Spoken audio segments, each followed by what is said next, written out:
first started with you guys, I was in such a rut, not knowing where to start and not knowing what I wanted, what I needed. So the life wheel did kind of highlight those three areas that were really needing work. The power of our own mind and like just living in the present, because as visionaries and CEOs, we're always forward thinking and we often rush our life away. What is your oyster? And you can recreate all the things that we've already done from scratch. Yeah. It's essentially what the heck is going on in your business model and what do you guys need, and let's solve the problem. Like, what makes you unique and how does your stand out? Make people coming back to you and never want to go anywhere else. We get on these calls ready to solve problems, essentially, and we have to remember what's going right, because we can always find what's going wrong, 100%, and we can always find what's going right. And nothing's ever good enough for me. I'm an elite athlete from when I was young at school, so it was always every second counts and, you know, every pointed toe counts. So for me, it's like perfectionism is such a thing that no matter what I do, there's always more. I think it's so important to not always compare up, but to also compare down to the people that aren't as privileged and to the people that we left behind when we outgrew them. I was in a bit of a rut and getting just stuck in the like thick of it. But in perspective, I'm like, I do feel so thankful and so blessed that I actually do have the opportunity to be able to do this. Who's coming through my door tomorrow, or who's going to contact me next? And like when you walk around having that feeling, it's so energetically pulling. Yeah. The more we continue to raise our vibration, I know it sounds very fluffy, but the more good people come into our life. I literally feel it in my bones. I've woken up every day since Thursday, and I honestly feel this energetic, positive kind of ray of sunshine literally expelling out of my soul. I don't want to like limit myself to just being with like people in the same industry. Like I want to be able to grow and expand within multiple industries and help women, whether or not, you know, they're self-confident or they're lacking that knowledge to build and grow and expand in so many other. Anyways, my brain this last 4 days, I tell you. Mindset wise, I just wasn't willing to let anything deter me from doing what I want to do. I can have it all, even though, you know, yes, yeah. you can. I honestly believe the secret to success is to still grow your business, but never let go of the client and never let go of how can I treat this client even better whilst you're still growing. Most people forget about that. At the life wheel last week, it kind of just like opened your eyes to so many different aspects of like where you can improve and help with building like better clarity around your business, around your life, and kind of give you a better aspect and a grasp on how to continue to grow and build. I think what I was feeling is I wasn't seeing or getting the result that I was hoping for now, just feeling like it was taking so much longer to even get any momentum. And, you know, just how can I still maintain deep, intimate relationships, and literally creating a little action plan on how I'm going to implement that as well. We're just really struggling to build clientele, getting disheartened when you don't hear back from people. I'm just struggling with marketing, to be honest. When we're thinking about marketing, we always just want to be like a scientist, test and measure.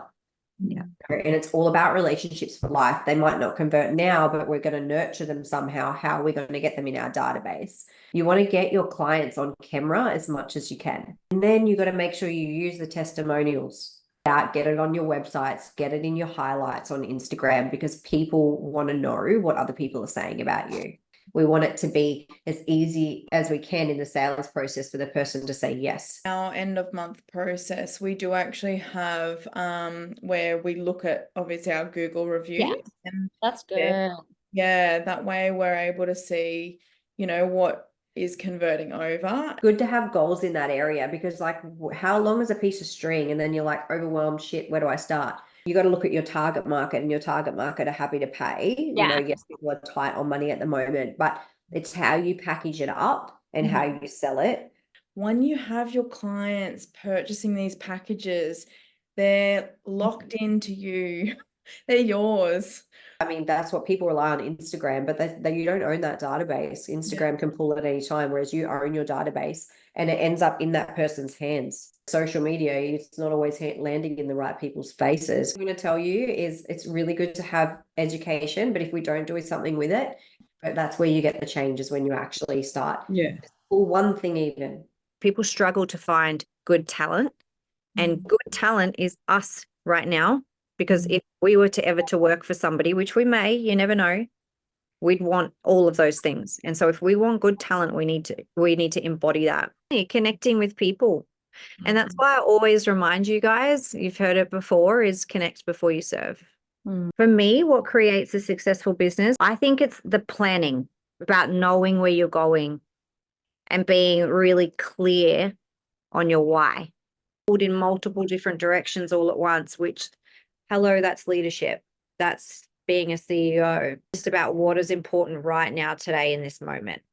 Like, I run my business as if I'm the client, and how would I like to be treated? It's infectious, you know, that people catch your passion and your commitment. We can think that we're successful, but we need to understand business and costs and what our time's worth. So let's just say a client could have an amazing experience with you, refer you to a friend, and if they don't have that same experience, like, I think consistency is everything. Your policy, procedure from before interaction to follow-up. You can't compare my journey to yours, or Gina's journey to yours, Crystal. Gina's just starting off her business. So we've got all people of different positions. Gina, she's so new, but she's writing. Like, I love that hunger and that passion that you guys have right now. So important to your guys' success. I have a finger across the pulse of every part of my business still. Like, I know what goes.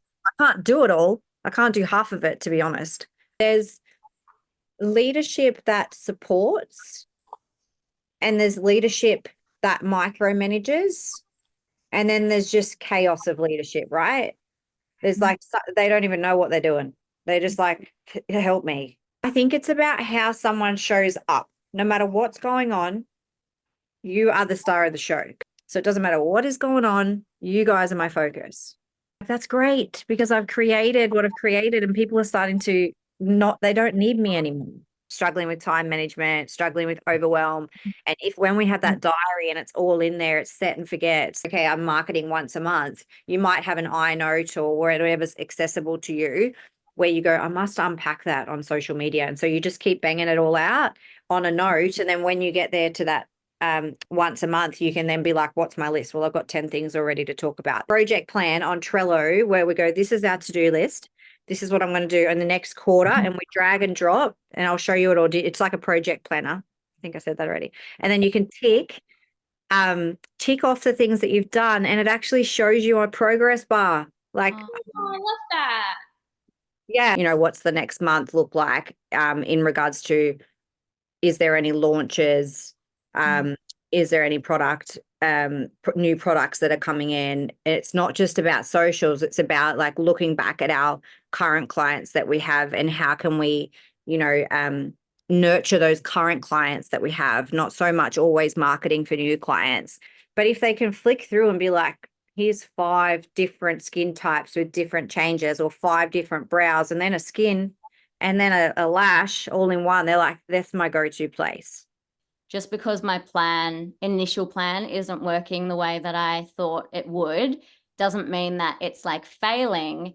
It's just going to be in a different way at a different time. Do you feel like the life wheel had a bit of a yeah, definitely flow-on effect on the decision that you made?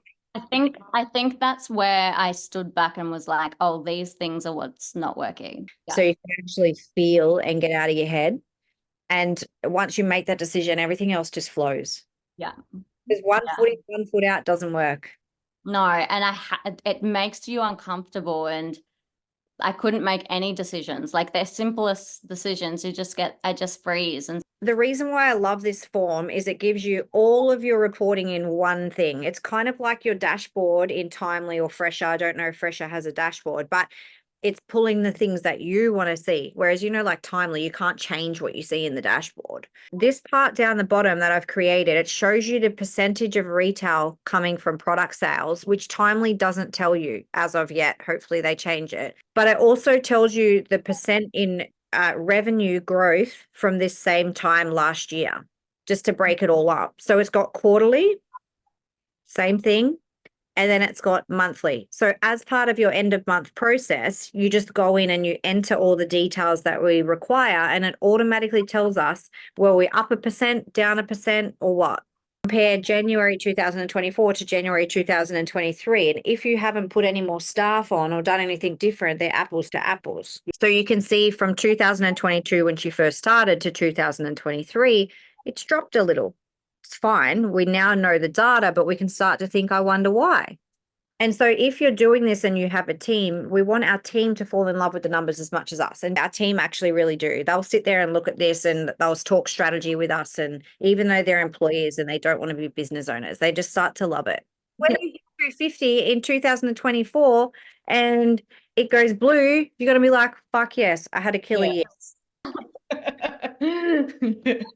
But this is what I wanted to show you. Numbers can be fun, guys. All right. Yeah. Just freak out about numbers, but they can't punch you in the face through the computer. It's very important to know your numbers. Look, it's got yearly, quarterly, monthly, and even weekly. Print off this piece of paper, and that's all you look at for the whole year, because you know your targets weekly, monthly, quarterly, and yearly. But everything's about revenue. A lot of it's about retention, rebooked, how often are you seeing them? But I'm just showing you this for an example. Is when you go over here into overview, that's now gone into here. We remember it was $500,000 she wanted. So she's got to hit 125 a quarter. She's got to hit 41 a month, and she's got to hit 9,000 every week. You know if you're celebrating a win until you plug that. For me personally, I'm visual. Plug it in, it goes blue. Fuck yes. Ready for the next week. Very good.